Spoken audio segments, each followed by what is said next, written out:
Assalamualaikum warahmatullahi wabarakatuh. Alhamdulillah, salatu wassalamu ala rasulillah Sayyidina Muhammadin wa ala alihi wa sahbihi wa ala mabadu.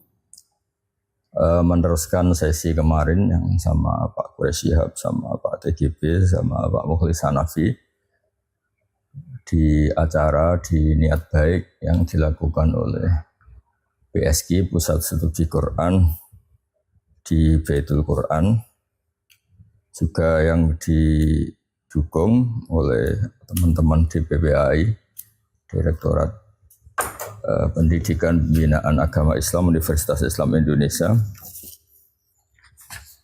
Kemarin kita ngaji Ulumul Quran 2 sesi. Karena waktu, keterbatasan waktu, ini sesi ketiga sebagai sesi penutup untuk menyempurnakan yang kemarin tentang al-ibratu bi umumil lafzi la fi khususis sabab. Memang hampir semua ulama sepakat bahwa ketika lafaz itu umum, maka makna umumnya akan diberlakukan meskipun asal usul ayat adalah disababin khosin atau di syakhsin muayyanin, ada sebab tertentu, juga ada aktor tertentu. Di sini diterangkan dalam kitab Al-Itqan, ikutnya Al-Mas'alatus Tsaniyah, di kitab saya halaman 50, tapi ikutnya Al-Mas'alatus Tsaniyah. Ikhtalafa ahlul usul halil ibratu bi umil lafzi am bi khususis sabab. Terus kata ulama-ulama, waqad nazalat ayatun fi asbabin wattafaqu ala ta'atiyatiha ila ghairi asbabiha. Kanuzuli ayati dhiyar fi Salamah bin Sakhar wa ayati li'an fi sya'ni Hilal bin Umayyah wa haddil qadhafi fi rumati Aisyah. Tentu orang misalnya tahu kalau ayat dhiyar di kitab ini diterangkan nazalat fi imraati Salamah bin Sakhar. Ada yang bilang nazalat fi imraati Thabit bin Qais, yaitu masyhur itu. Kemudian ayatul li'an di peristiwa Hilal bin Umayyah, peristiwa masyhur juga itu, masalah Syarik bin Sahma. Begitu juga Qadhaf, asal usulnya adalah untuk menyalahkan orang-orang yang menuduh Sayyidah Aisyah fi hadisil ifki. Summa ta'adda ila ghairihim. Seterusnya. Di sini juga Imam Suyuti ngutip wa qala Ibnu Taimiyah qad yaji'u katsiran min hadzal bab qauluhum hadil ayat nazalat fi kada. La siyama idza kana al-mazkuru syakhsan ka qaulihim inna ayatal dhihar nazalat fi mur'ati Tsabit bin Qais wa inna ayatal kalala nazalat fi Jabir bin Abdullah wa inna qalahu wa anihkum bainahum nazalat fi Bani Quraidah wan Nadir. Wa nadhairu dzalika mimma yadhkuruna annahu nazala fi qaumin minal musyrikin fi Makkah aw fi qaumin minal yahud wan nasara aw fi qaumin minal mu'minin. Falladzina qalu dzalika lam yaqsidu anna hukmal ayat yahtassu bi ulaikal a'yan duna khirihim. Fa inna hadza la yaquluhu muslimun wala aqilun alal itlaq.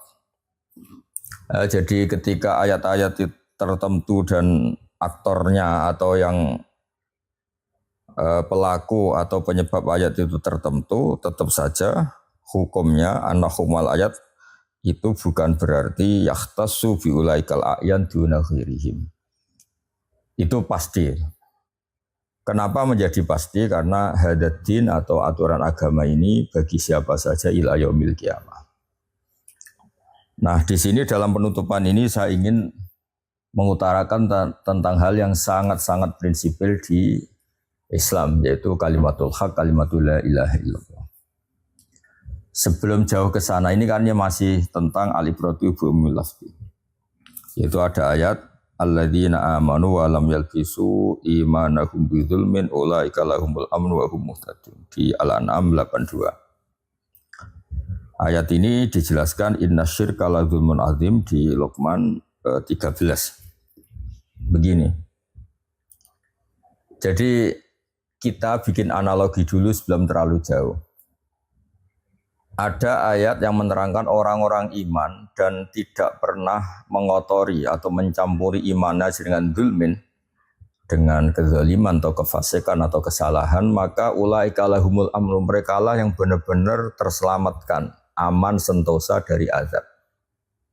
Lalu sahabat tuh merasa berat sekali karena kalau zalim itu artinya perilaku yang tidak sesuai aturan atau perkataan yang tidak semestinya atau kesalahan-kesalahan apapun itu disebut zalim. Tentu kalau itu makna zalim secara umum, maka hampir kita semua tidak masuk surga kecuali Nabi, karena semua orang pasti pernah zalim. Bahkan dalam adat kita masih kecil meletakkan peci di bawah saja dianggap zalim. Mungkin meletakkan minuman di dekat buku atau kitab dianggap zalim, karena itu kesalahan.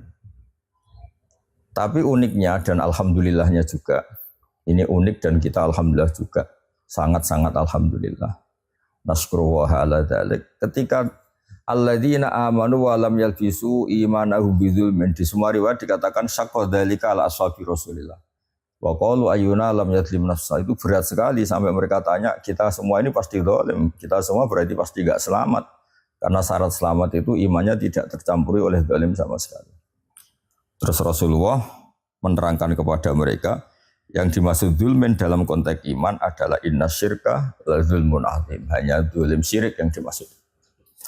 Nah, sebelum saya baca riwayat dari beberapa kitab sahih, termasuk nanti dari Sahih Bukhari, dari Sahih Muslim, saya mau bikin analogi supaya lebih jelas. Kita pasti percaya utamanya oleh apa yang dikatakan Nabi, tasdik bi Rasulillah, tapi harus dengan percaya yang mantap atas nama memang riwayatnya sahihah, plus ada ad-diroyah, ada kajian yang sahihah. Begini, setiap satu kesalahan itu dianggap fatal itu sesuai kontra prinsip yang menyertainya.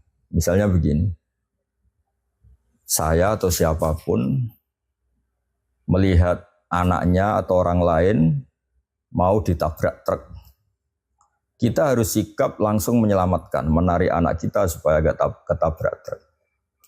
Tentu kesalahan penyelamat ini, misalnya salah pakai baju yang kurang sopan, misalnya masih pakai celana pendek, atau tidak sopan karena gak berbaju, hanya pakai celana pendek. Orang gak akan menyalahkan orang ini.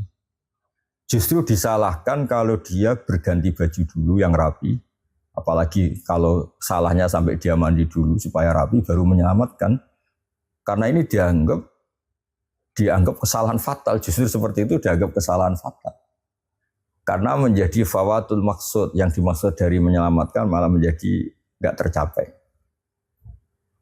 Saya ulang lagi, misalnya ada orang mau menyelamatkan anak yang mau ditabrak truk.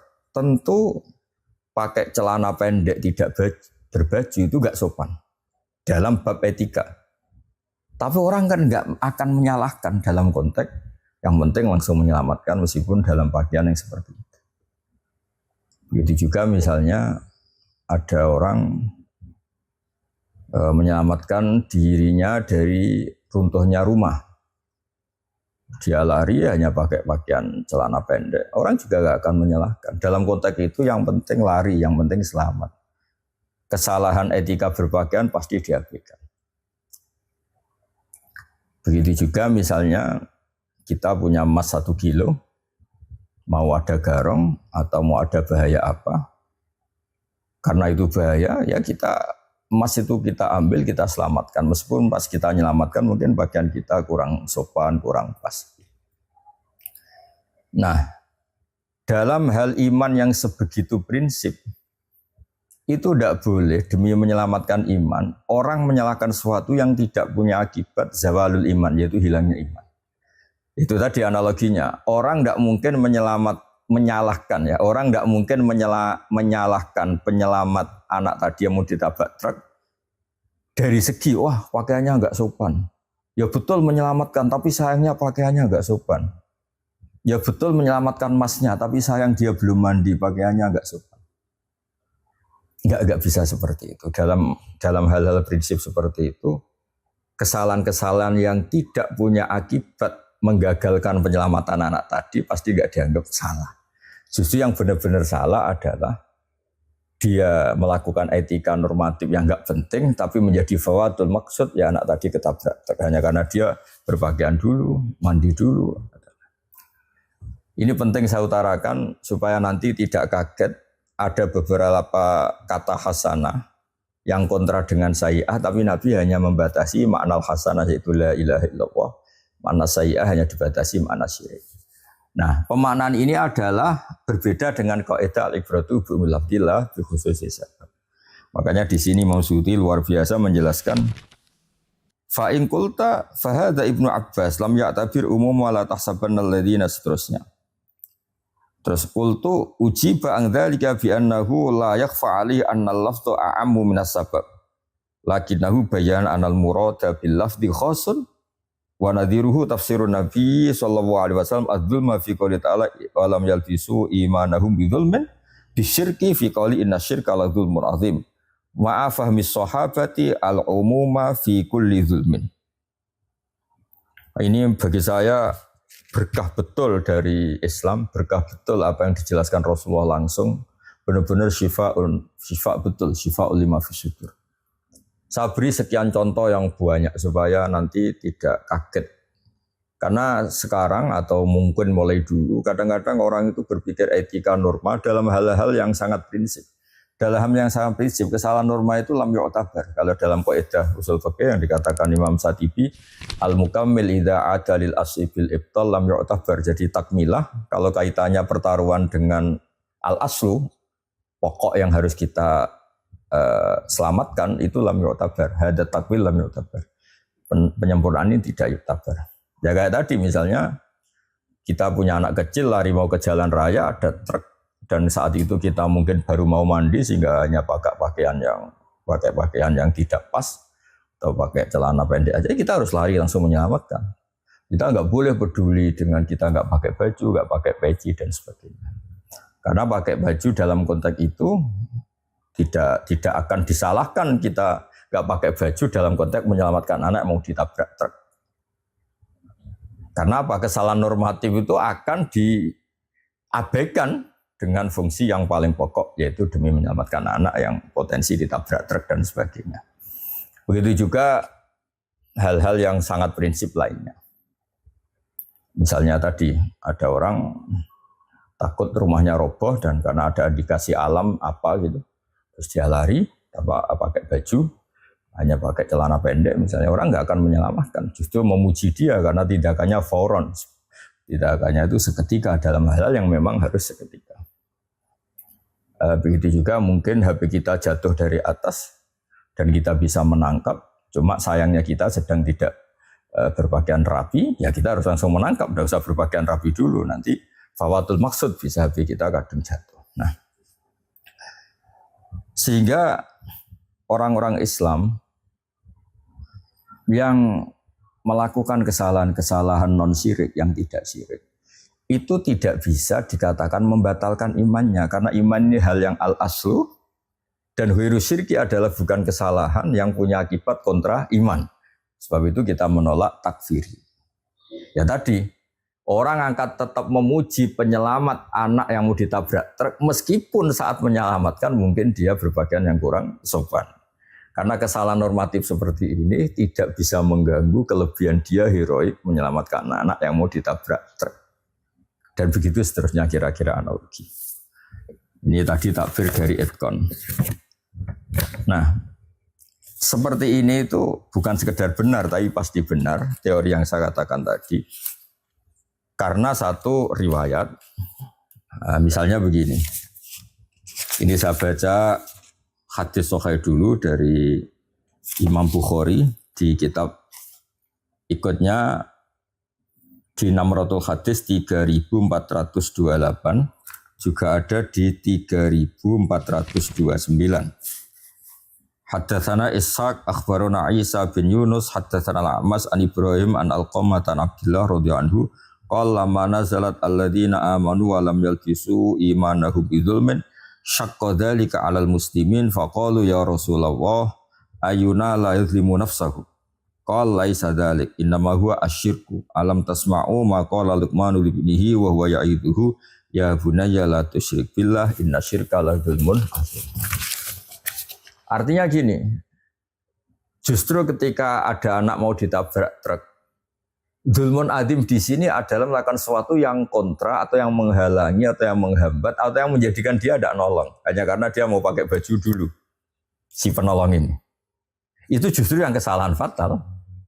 Tapi kalau dia langsung menyelamatkan, orang pasti nganggep ada rojul heroik karena menyelamatkan anak dari tabrak truk. Dan orang akan mengabaikan atau tidak menganggap salah saat itu berpakaian kurang rapi atau kurang normal. Intinya yang kontra iman adalah syirik, jangan kontra iman itu etika. Gitu. Sama lagi, intinya yang kontra iman ya syirik, jangan kontra iman itu etika. Yang menjadi hadar rojul salah ya karena tidak menyelamatkan, meskipun dengan alasan mau pakai baju dulu, pakai baju yang rapi. Itu kesalahan fatal karena itu kontra, punya akibat tidak menyelamatkan. Bukan kok dia menyelamatkan dengan baju seadanya dianggap salah. Tidak seperti itu. Pasti di logika itu seperti itu. Di logika adalah hadar rojul meskipun pakai pakaian yang biasa dipakai main sepak bola, pakai pakaian celana biasa, menyelamatkan tetap dianggap heroik. Meskipun secara etika dia berpakaian yang kurang normal. Tapi orang akan sepakat menyalahkan hadar rojul misalnya, kenapa tidak kamu selamatkan? Oh saya pakai baju dulu, saya mandi dulu, saya pakai pakaian yang rapi dulu. Pasti semuanya menyalahkan ini ketika hadar sobiat akhirnya ditabrak. Nah itu juga ada di Sahih Bukhari, ada di Sahih Muslim dengan kalau di Sahih Muslim diikutkan babu sidqil iman wa ikhlasi. Ya sama lagi ikutnya babu sidqil iman wa ikhlasi, namratul hadis antara 124 sampai 197 karena diulang beberapa kali. Redaksi di Sahih Muslim, qala lamma nazalat alladzina amanu wa lam yalbisu imanahum bidzulmin syaqqa dzalika al-ashabi Rasulillah sallallahu alaihi wasallam wa qalu ayyuna la yuzlimu nafsah. Fa qala Rasulullah laisa huwa kama tadhunnun innama huwa kama qala Luqman li ibnihi ya bunayya la tusyrik billah innasyirka la dzulmun adzim. Ya, saya pikir ini jelas sekali lah. Lalu ini beberapa contoh penggunaan dalam tafsir. Artinya contoh di mana yang masalah kontra iman, yang salah ya benar-benar hanya syirik, bukan yang lainnya. Ya, yang salah hanya syirik, bukan yang lainnya. Misalnya di At-Tabari di kitab saya juz 11, yang jelas itu di suratu Fussilat, innal ladzina qalu rabbuna wa tsumma istaqamu. Qala ini Abu Bakar, qalu rabbuna wa tsumma amilu biya qal laqad hamaltumuha ala ghairil mahmal. Alladzina qalu rabbuna wa tsumma istaqamu alladzina lam ya'tiluha bi syirkin wala ghairihi. Ketika para sahabat bilang innalladzina qalu rabbuna wa tsumma istaqamu, artinya setelah melafazkan la ilaha illallah dia enggak pernah maksiat. Kata Abu Bakar, kamu mentahmilkan ayat ini secara salah. Kalau kontra iman paling fatal adalah melakukan syirik. Kalau kontra iman yang paling fatal adalah melakukan syirik. Terus qal faqalu rabbuna wa tsumma istaqamu min dzambin qal faqala Abu Bakrin laqad hamaltum ala ghairil mahmal qalu rabbuna wa tsumma istaqamu falam yaltafitu ila ilahin ghairi. Jadi ketika sahabat lain selain Abu Bakar saat itu meyakini yaitu melafadzkan la ilaha illallah, kemudian dia tidak pernah dosa. Abu Bakar bukan seperti itu, melafadzkan la ilaha illallah kemudian tidak melakukan syirik sama sekali.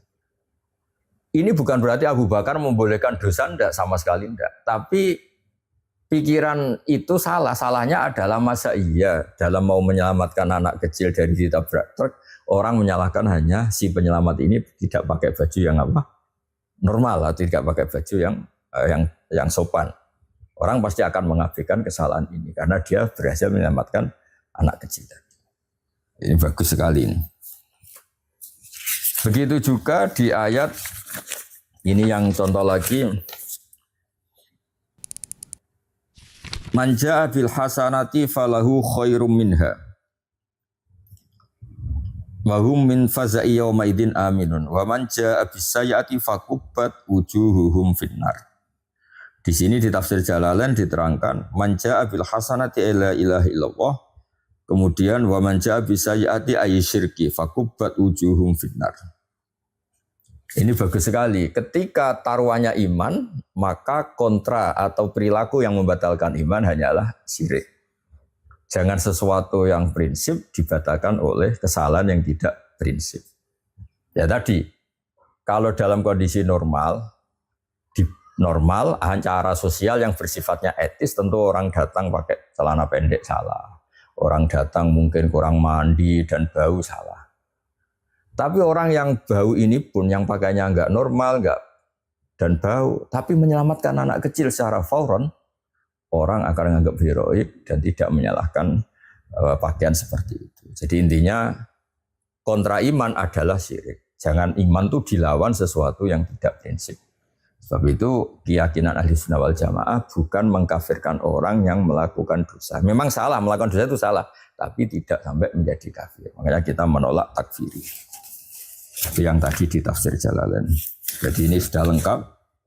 Nah, kemudian yang terakhir sebagai sumbangan saya secara pribadi juga saya yakin juga pahala ini untuk orang-orang yang mengajarkan kita karena man sanna sunatan hasanatan falahu ajruha cuman amila biha yaumil qiyamah.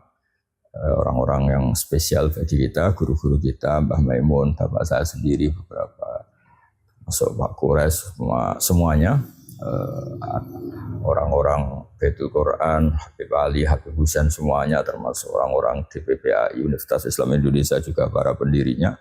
Orang-orang yang baik pasti amalnya dicatat oleh Allah wa naktubu ma qaddamu wa atharuh. Sebagai penutup sesi ulumul Quran saya akan menerangkan. Banyak orang yang sering meriwayatkan hadis mangkana akhiru kalamihi la ilaha illallah dakhalal jannah. Orang yang akhir kalamnya la ilaha illallah dakhalal jannah.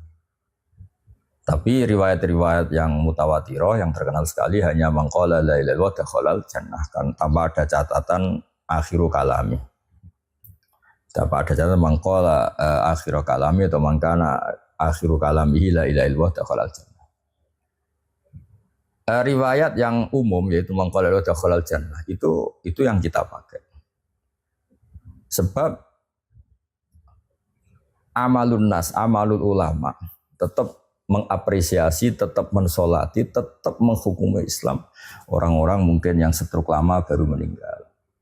Mungkin ya secara lahir tidak akhiru kalamihi la ilaha illallah. Begitu juga orang-orang soleh yang sujud terus meninggal juga tidak terdengar akhiru kalamihi la ilaha illallah. Nah, kenapa riwayat akhiru kalamihi la ilaha illallah itu tidak dipakai sebagai catatan hukum? Karena ulama tahu itu hanya madah itu muji. Hebat betul orang yang akhiru kalamihi la ilaha illallah, maka orang itu akan dakhalal jannah. Atau pakai teori umum bahwa hadis yang mangkola la ilaha dakhalal jannah itu umum, tidak perlu catatan akhiru kalam dan seterusnya dan seterusnya. Terus kedua, akhiru kalami la ilaha illallah sendiri itu tidak disepakati secara fi'lan. Begini maksudnya.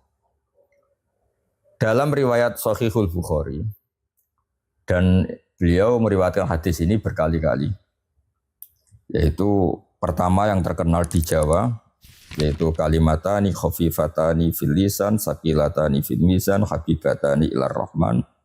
Ya, kalimatani khafifatani alal lisan saqilatani fil mizan habibatani ilar rahman subhanahu wa bihamdi subhanahu wal azim. Ini di hadis Bukhari ikutnya 600 hadis 6682. Itu yang paling terkenal di Jawa. Begitu juga beberapa riwayat yang lain dengan redaksi kalimatani habibatani ilar rahman, kalimatani habibatani ilar rahman saqilatani fil mizan atau alal mizan saqilatan khafifatani alal lisan saqilatani fil mizan subhanahu wa bihamdi subhanahu wa ta'ala. Nah, kenapa saya baca berkali-kali supaya ngerti sebetulnya riwayat yang di Bukhari yang sesuai adat ahli Jawa itu yang kalimatani khafif seterusnya. Tapi ada beberapa riwayat yang dengan redaksi kalimat habibatani dulu. Kalimatani habibatani ilar rahman khafifatani ala lisan saqilatani fil mizan. Nah, kita jangan terpaku oleh kata-kata harus akhirnya la ilaha illallah. Juga jangan terpaku dan menjadikan catatan hukum kalimat yang diucapkan orang mukmin di akhir hayatnya adalah la ilaha illallah. Karena apa? Hampir semua ulama sepakat bahwa yang penting adalah mati alal Islam. Tidak mati yang setelah berperilaku mayukhrijuhu minal Islam, yaitu murtad. Jadi semua ulama mengatakan yang penting orang Islam itu mati tidak melakukan sesuatu yang membatalkan imannya. Bukan mensyaratkan mereka akhiru kalamihi la ilaha illallah. Ini saya baca di Hasyatus Sindi ini semua ini demi menghormati orang Islam dan alhamdulillah di Indonesia tidak ada yang berpandangan misalnya wah ini orang ini mati sayang pas mau mati tidak baca la ilaha illallah, tidak ada yang berpandangan seperti itu. Tetap hadar rojul atau hadal muslim atau muslimah tetap dihukumi muslim, dihukumi muslimah. Ini penting saya utarakan. Bismillahirrahmanirrahim. Ini di Hasyatus Sindi.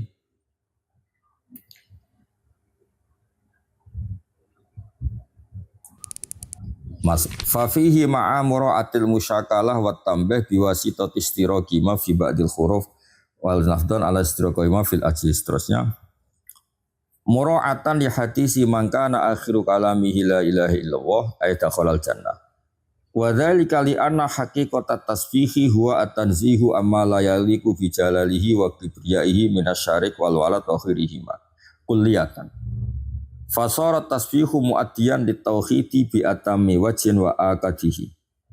Fa fihi tambihun ala annal murada bi hadisi man kana akhiru kalami la ilaha illallah huwa ayyakuna akhiru kalamihi ma yadullu ala tauhidi bi ayyi ibaratin kana la ayyakuna akhiru kalami la ilaha illallah bi ainihi li annal mar'iyya ya ini la ayyakuna akhiru kalami la ilaha illallah bi ainihi sepersis itu li annal mar'iyya fi hadzal babi al ma'ani lal alfat ya li annal mar'iyya fi hadzal bab al ma'ani lal alfat. Jadi semangat Nabi ketika mengatakan mangkana akhiru kalami la ilaha illallah dakhalal jannah adalah yang penting orang mukmin itu bersikap tasbih, mengatakan tasbih atau meyakini tasbih. Dan alhamdulillah semua orang mukmin pasti meyakini Allah itu lahul kalamalat, Allah itu hanya punya sifat-sifat yang sempurna, wastahala alaihi naqais, dan Allah itu pasti tidak punya kekurangan sama sekali.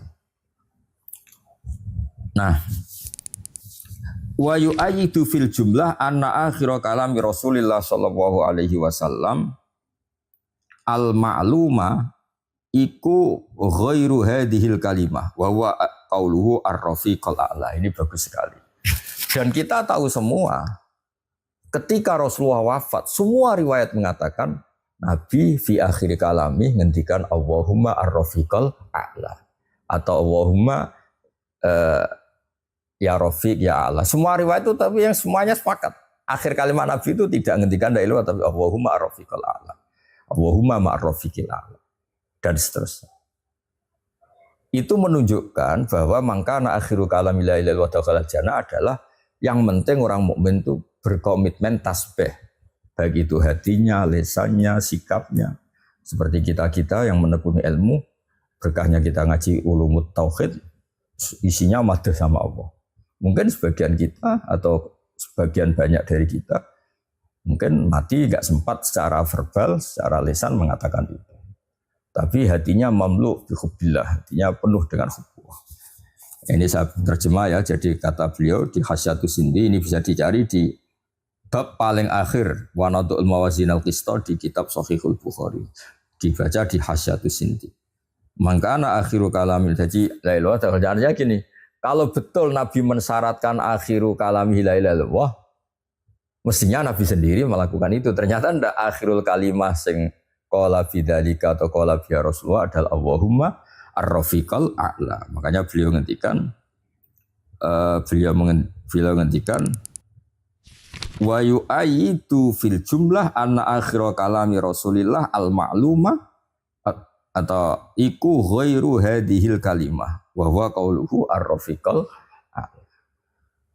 Itu persis saya masih ingat dulu ketika mungkin 8 tahun yang lalu atau berapa lupa saya, tapi yang jelas ada kiai setiap ketemu saya minta Gus saya doain mati hari Jumat, Gus saya doain mati.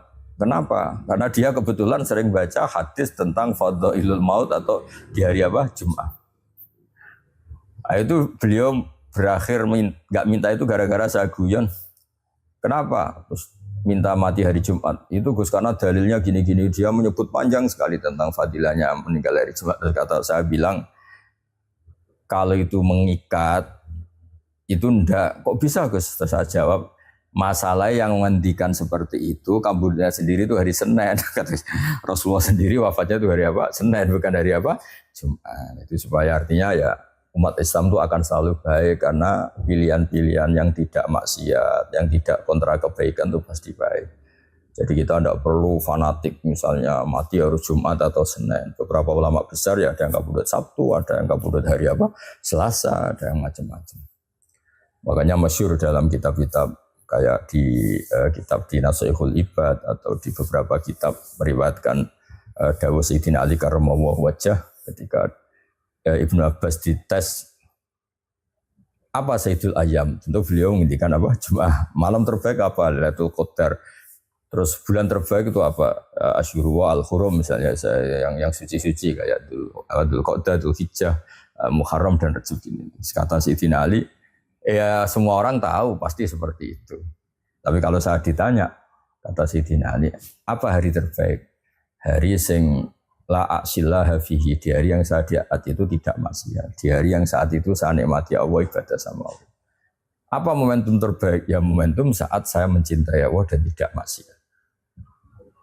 Ya intinya itu ya seperti itu. Jadi berkahnya baca ini insya Allah menjadi clear, kita tidak takfiri dan kita biasa berlogika. Ya biasa berlogika, tentu kita tidak menyalahkan lelaki atau tim SAR atau mungkin apa sajalah yang menyelamatkan orang tenggelam misalnya dalam posisi kebetulan dia bahannya pakai celana pendek misalnya. Orang tidak akan menyalahkan itu. Justru menyalahkan ketika membiarin yang mau tenggelam hanya karena mau pakai baju dulu. Nah kira-kira seperti itu di ayat alladzina amanu wa lam yalbisu imanahum bidzulmin. Kesalahan kontra iman ya tentu syirik. Jangan kesalahan iman disalahkan dengan hal-hal yang normatif. Itu Masya Allah luar biasa Rasulullah SAW ketika meluruskan faham sahabat yang mengartikan dzulmin di sini adalah mutlaqul dzulmi yaitu watu syai' fi ghairi mahalli. Tapi langsung dibetulkan oleh Rasulullah, laisa huwa kama tadzunnun, innama huwa kama qala Luqman ibnihi. Seterusnya itu ya bunayya la tusyrik billah, innasyirka la dzulmun. Ya alhamdulillah, meskipun saya tahu beberapa kita sudah ngerti kitab ini, ngerti redaksi ini, ngerti ibarat ini. Tapi tentu tetap baik ketika kita sesama muslim, sesama pecinta Al-Quran, saling melengkapi. Dan mungkin insya Allah berkahnya ini mudawwan, fi kutubi aslafina sholihin, di kitab-kitab orang dulu. Maka tetap nanti insya Allah dalam video atau dalam buku yang direncanakan oleh PSG, kemarin saya juga diamanati oleh Pak Kores, supaya ini mudawwan. Menjadi apa tadwin, menjadi dokumentasi ilmiah yang luar biasa. Alhamdulillah, semoga ini menjadi kebaikan kita. Assalamualaikum warahmatullahi wabarakatuh.